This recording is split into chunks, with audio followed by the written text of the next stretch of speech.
देश की राजनीति में दिल्ली नगर निगम चुनाव यानी एमसीडी चुनाव को भी बड़ा माना जाता है। भले ही नगर निगम का चुनाव हो, लेकिन इस चुनाव की चर्चा जोरों शोरों से होती है। यह काउंसलर का चुनाव विधायक के चुनाव से कम नहीं होता। इस बीच आम आदमी पार्टी सियासत के कटघरे में खड़ी नजर आ रही है, क्योंकि भाजपा ने आप पर टिकट बेचने का आरोप लगाया है। आपके संभावित प्रत्याशी ने टिकट बेचने का स्टिंग किया है और बड़े बड़े नाम इस घोटाले में सामने आए हैं। नमस्कार, स्वागत है एसएनए में। एसएनए हरियाणा आज का ऐसा शो है जिसमें खबरों का स्पेशल विश्लेषण हम करते हैं, ताकि खबरें आपको समझ आए, खबरें आप तक पहुंचे। वो खबरें जो आपसे जुड़ी हैं, वो खबरें जो समाज से जुड़ी हैं, देश से जुड़ी हैं, प्रदेश से जुड़ी हैं, वो सभी खबरें जो महत्वपूर्ण हैं।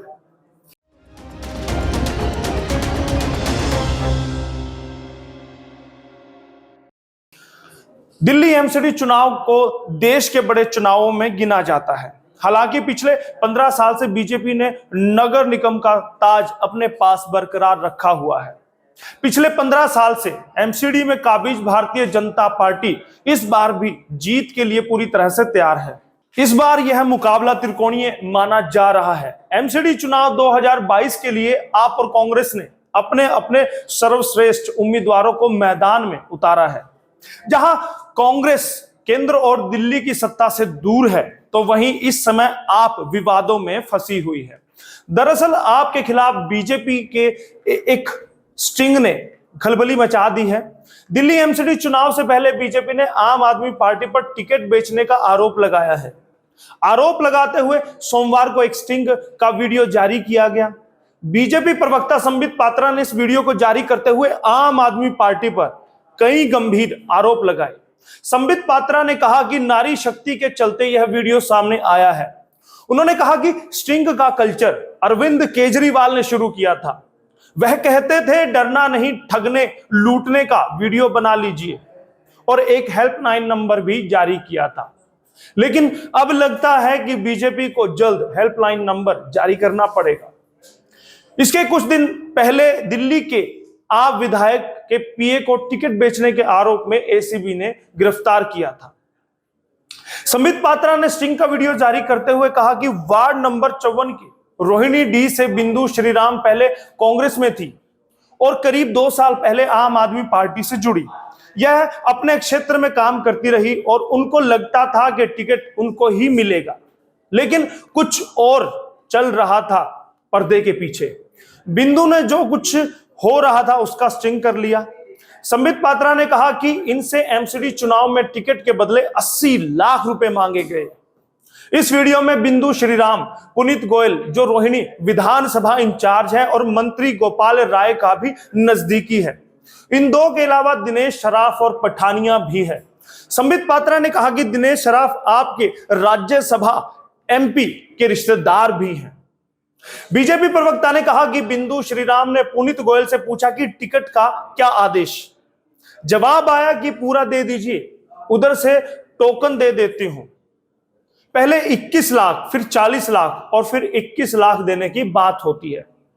बिंदु श्रीराम को कहा जाता है कि पार्षद के टिकट के लिए पूरी रकम एक साथ दे दीजिए, एक बार पैसे दे दीजिए। 8 लोगों के नाम जा चुके हैं।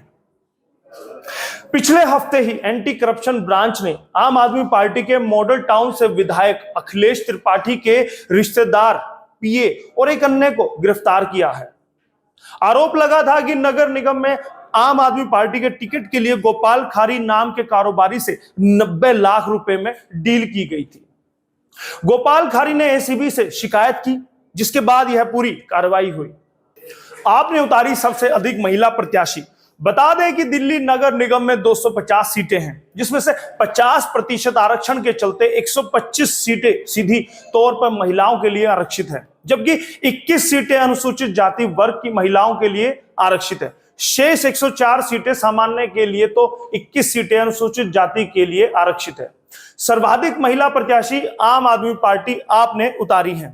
250 सीटों में आपके 140 महिला प्रत्याशी हैं, जबकि 110 पुरुष प्रत्याशी हैं। इसके बाद भाजपा के भी 137 महिला प्रत्याशी हैं और 113 पुरुष प्रत्याशी हैं। कांग्रेस के 247 उम्मीदवार मैदान में हैं, 2 का पर्चा रद्द हो गया था, जबकि एक प्रत्याशी नामांकन भर ही नहीं पाया था। 247 में से 134 महिला प्रत्याशी हैं और 113 पुरुष प्रत्याशी हैं। परिसीमन लागू होने से घटी वार्डों की संख्या। दिल्ली नगर निगम के चुनाव में इस बार नया परिसीमन लागू हुआ है, जिससे वार्डों की संख्या घट गई है। पिछले चुनाव के समय दिल्ली में 272 वार्ड थे, लेकिन अब नया परिसीमन लागू होने के बाद इन वार्डों की संख्या 250 रह गई है। जहां पहले दिल्ली नगर निगम 3 भागों में था, तो वहीं अब यह 1 हो गया है, जिससे अब एमसीडी में 3 मेयर नहीं 1 मेयर होगा। हर साल होता है महापौर का चुनाव। उल्लेखनीय है कि दिल्ली नगर एक्ट के तहत हर वर्ष महापौर का चुनाव होता है। इसमें पहला वर्ष महिला पार्षद के लिए आरक्षित होता है, जबकि तीसरा वर्ष अनुसूचित जाति के पार्षद के लिए आरक्षित होता है। राज्य चुनाव आयोग को 176 शिकायतें विभिन्न इलाकों से आदर्श आचार संहिता के उल्लंघन की मिली हैं। आयोग के अनुसार 128 शिकायतों का निपटान कर दिया गया है, जबकि शेष में कार्रवाई चल रही है।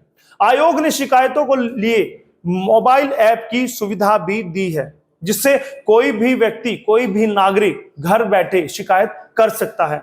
आयोग ने बताया है कि आचार संहिता लागू करने के लिए अवैध होर्डिंग्स, पोस्टर हटाने का अभियान चल रहा है, जिसके तहत अब तक 10 लाख से अधिक अवैध होर्डिंग्स, पोस्टर हटा दिए गए हैं।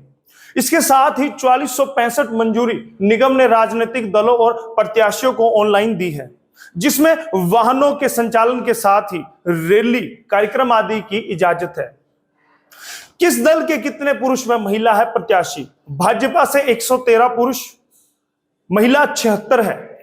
कुल 285 प्रत्याशी भाजपा ने मैदान में उतारे हैं। अगर बात की जाए कांग्रेस की, तो कांग्रेस ने 113 पुरुषों को और 134 महिलाओं को यानी 247 को मैदान में उतारा है।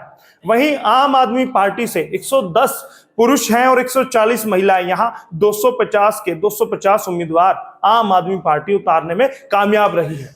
जिसके साथ आपकी ओर से अधिक महिला प्रत्याशी उतारी गई है, उसका नंबर पहला आता है। वहीं अगर पिछले 2017 के एमसीडी चुनावों की बात की जाए, तो बीजेपी ने मनोज तिवारी के नेतृत्व में शानदार प्रदर्शन किया था।